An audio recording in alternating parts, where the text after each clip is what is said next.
کہ جمعہ پر ہم اپنے تمام کاروبار اور مصروفیات چھوڑ کر اللہ تعالیٰ کے حکم کے مطابق آئے ہیں تاکہ اللہ تعالیٰ کی برکات جو جمعے کے ساتھ وابستہ ہیں انہیں سمیٹیں، اور یہ برکات سمیٹتے ہوئے جب ہم جمعے کے بعد اللہ تعالیٰ کے حکم کے مطابق اب اپنی دنیاوی مصروفیات میں مشغول ہونے جا رہے ہیں، تو اس دعا اور ارادے کے ساتھ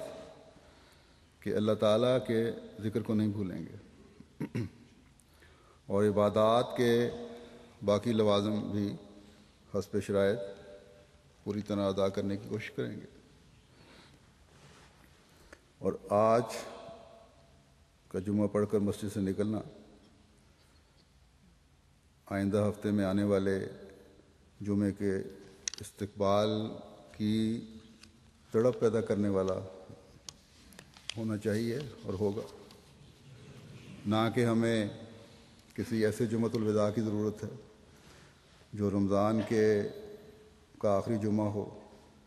جو سال میں ایک دفعہ آتا ہے، اور پھر اللہ تعالیٰ کا حقیقی خوف نہ رکھنے والے یہ بھول جاتے ہیں کہ سال کے 51-52 جمعے اور بھی ہیں جن کا استقبال اتنا ہی ضروری ہے جتنا رمضان کے آخری جمعے کا۔ بس آج کا جمعہ جو اس رمضان کا آخری جمعہ ہے یہ ہمیں اس طرف تو بے شک توجہ دلانے والا ہو، اور خاص طور پر ان لوگوں کے لیے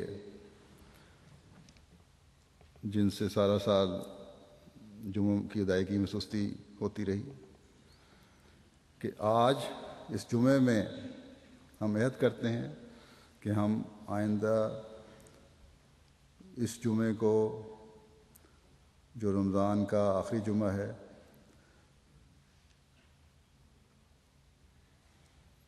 الوداع کر کے اگلے سال رمضان میں آنے والے جمعے کا استقبال نہیں کریں گے، بلکہ آئندہ ہفتے میں آنے والے جمعے کا استقبال کریں گے۔ لیکن یہ کبھی نہ ہو کہ اس جمعے سے فارغ ہونے کے بعد ہم اپنی برائیوں، کمزوریوں، خامیوں اور سستیوں کو اکثر بھول جائیں، بلکہ ہمیشہ ان کو یاد رکھتے ہوئے اپنی اصلاح کی طرف قدم بڑھانے والے ہوں۔ میں امید رکھتا ہوں کہ اللہ تعالیٰ کے فضل سے اس رمضان میں جمعے پر جو حاضری جو یہاں مسجد بیت الفتوح میں ہمیں نظر آتی رہی ہے، دنیا میں ہر جگہ ہماری مساجد میں نظر آئی ہوگی۔ میری یہ بھی دعا ہے کہ خدا کرے کہ یہ مسجد میں جمعے کے لیے آنے کا خوشگوار رجحان جو ہے ہمیشہ کے لیے قائم رہے، اور ہر احمدی کو بھی اس بات کے لیے دعا کرنی چاہیے، کیونکہ اس زمانے میں ہر احمدی کی یہ ایک بہت بڑی ذمہ داری ہے، کیونکہ یہی ان آیات سے ثابت ہے جو بھی میں نے تلاوت کی ہیں۔ یہ سورہ جمعہ کے آخری رکوع کی آیات ہیں، اور ان کو شروع ہی اس طرح کیا گیا ہے کہ یا ایھا الذین آمنوا،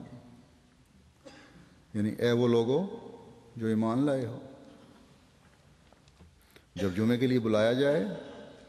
تو پھر تمہارا ایک ہی مقصود و مطلوب ہونا چاہیے کہ جمعے کی نماز پڑھنی ہے،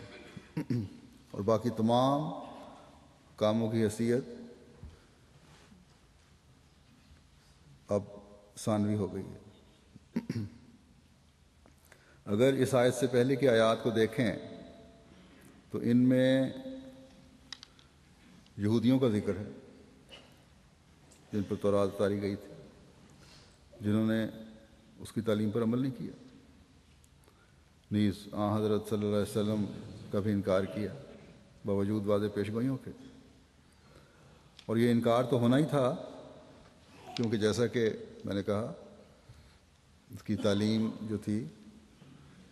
اس کو بھول گئے تھے، اس پر عمل ختم کر دیا تھا، اس کی کئی تعویلیں پیش کرتے تھے، جیسا کہ اللہ تعالیٰ نے فرمایا ہے اس صورت میں بھی کہ اس وجہ سے کہ عمل چھوڑ دیا ان کا تو ایسا حال ہے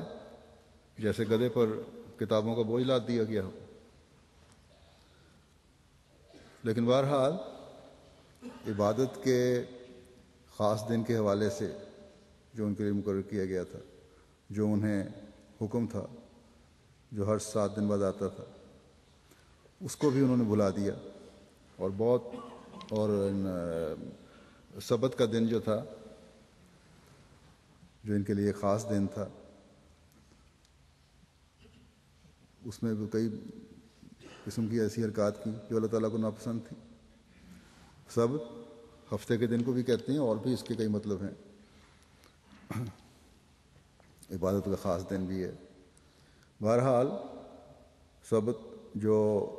ہفتے کا دن ہے یہودیوں کے لیے ایک بہت متبرک اور خاص عبادت کا دن ہے. اس میں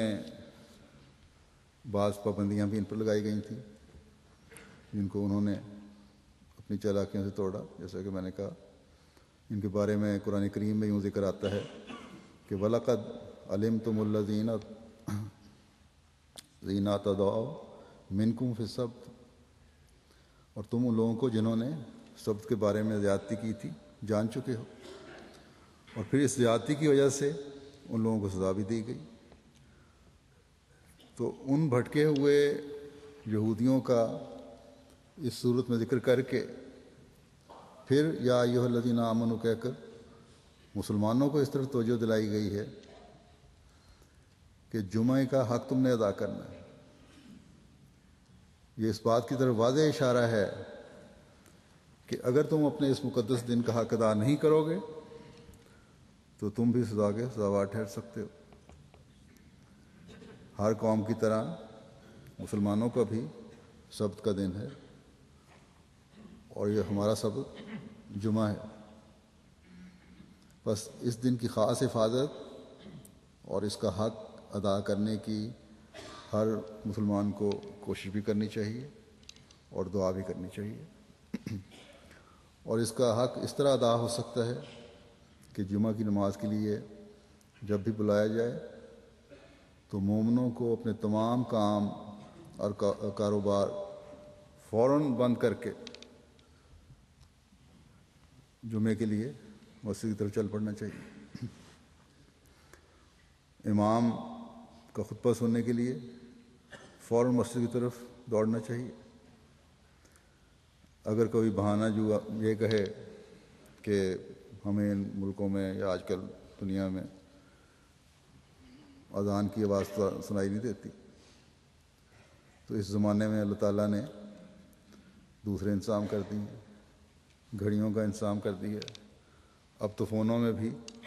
گھنٹی کے بجائے مختلف آوازیں لوگ ریکارڈ کرتے ہیں جو بجتی ہیں، سنائی جاتی ہیں. تو مجھے اس کا تجربہ تو نہیں کہ خاص وقت پہ الارم کے لیے بھی یہ اذان کی آواز سنائی دی جا سکتی ہے کہ نہیں. اگر یہ ہو سکتا ہے تو پھر اس کے اذان کی آواز ریکارڈ کرنی چاہیے. اس کا دورہ فائدہ ہوگا، بلکہ کئی فائدے ہو سکتے ہیں. جمعہ کے وقت کے لیے جہاں اذان کی آواز جو ہے خود اپنے آپ کو جمعے کی طرف توجہ دلائے گی، وہاں ارد گرد کے لوگ بھی توجہ کریں گے، اور سننے والوں کے لیے یہ توجہ اس کو توجہ اذان کی آواز جو ہے توجہ کھینچنے کا باعث بنے گی، اور یہ بھی تبلیغ کے راستے کھولنے کا ذریعہ بن جائے گی. لیکن بہرحال جو صورت بھی ہو، سادہ الارم کی آواز بھی یاد دہانی تو کروا سکتی ہے. بس جمعے کی اہمیت کو کبھی نظر انداز نہیں کرنا چاہیے. بس خلیفۃ المسیح اول رضی اللہ تعالیٰ عنہ نے اس زمن میں جو وضاحت کی ہے، اور یقیناً یہ اس زمانے کے لیے 100% حقیقی اور صحیح وضاحت ہے کہ اس زمانے میں کہ یا ایھا الذین آمنوا سے مراد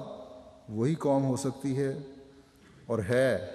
جو مسیح موعود کو ماننے والی ہے۔ اس میں کوئی شک نہیں کہ اس سے مراد عام مسلمان بھی ہیں، لیکن اس صورت میں مسیح موعود کے زمانے کے ساتھ جمعے کی نماز کی اہمیت کو ملانا خاص طور پر مسیح موعود کو ماننے والوں کے لیے بہت اہم ہے۔